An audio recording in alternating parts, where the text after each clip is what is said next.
Welcome. This is David Boles, Human Meme.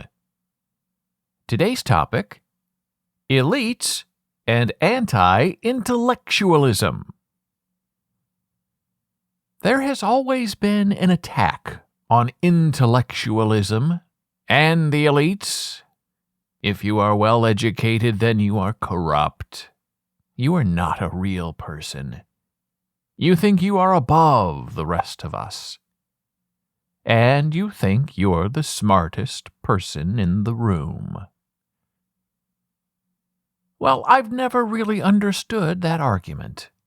Because, as the argument goes, if you choose to actively improve yourself in mind, body, and spirit, you are then not authentic.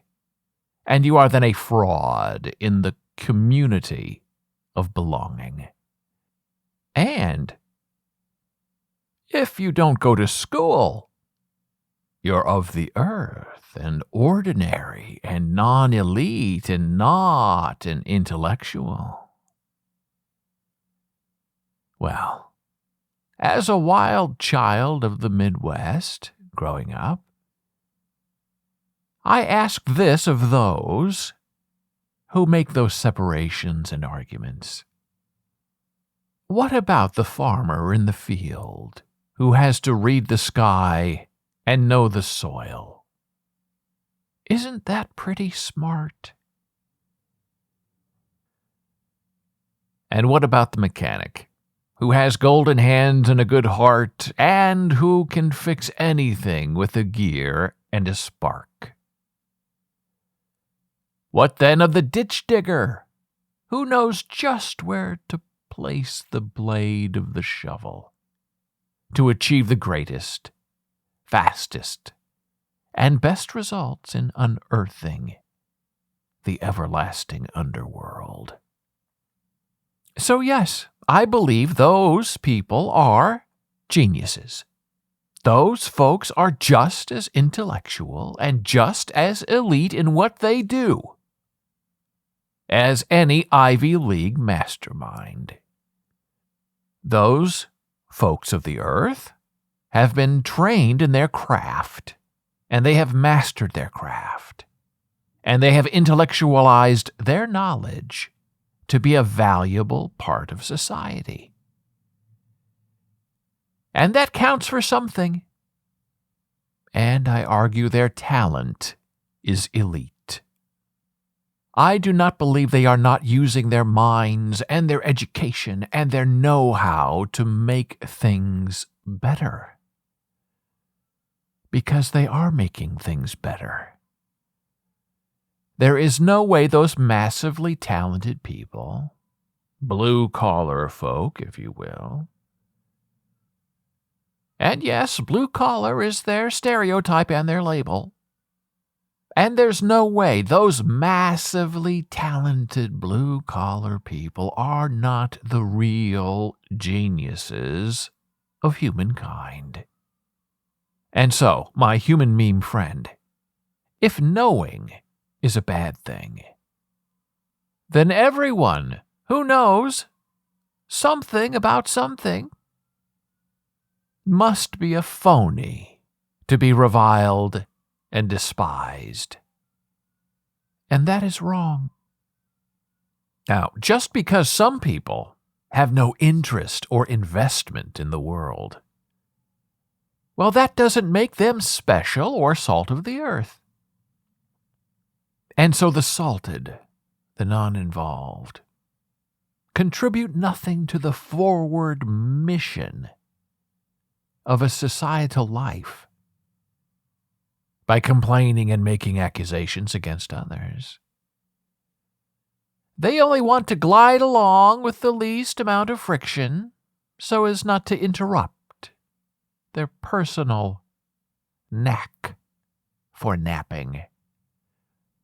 And so it is our duty, both the hand smart and the book smart, to bind together and fight against the know-nothings who have no interest in learning or desire in pushing forward the best interests of humanity.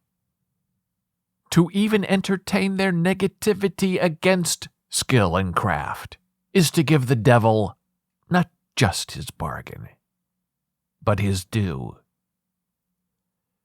And it is our moral duty to always rally against the best interests of the underworld.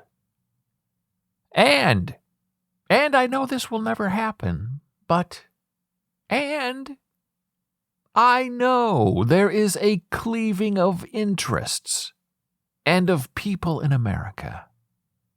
There is a war between the know not at alls and the have everythings. And while we strive for equality and equanimity, it doesn't really exist. And it shall never exist in a capitalist society where money matters and connections matter and power matters. And so in the end, the work actually matters the most of all. If we do not seek to actively work together to improve our society, and to include those who wish to work in our circle of encapsulation and understanding, well, then we are doomed to the dustbin of those who only speak without ever acting. And so I argue the locus of us, the us of us, matters. We are not just self-determinative. If we are not in charge of our own lives and dreams and deaths, then who will control us? Well, the lazy and the corrupt will control us. The awful and the terrible will lower us down to their substandard standard of living and expectation. And we, with them, will begin the certain and the non-benign process of rotting from the outside in. And so we endeavor to spin away our demons and to disarm our cruel captors. And we work the daily task of doing that by ignoring warts and flaying dismay. And we do that by keeping our eyes to the sky and our feet planted level with the horizon. And we seek to raise every spirit and to lift every soul in the song of success without humiliation. And if we stumble, and if we fall, and if we tumble into the pit of despair, we will need help in recovering the us of us. We cannot both pull along and stand alone. We will need others around us who are strong and witty and fun and loving, and who have no interest in sitting around and pointing fingers at the rest of us who do all the work. We need smart people. We need street smarts. We need book smarts. We need hand smarts.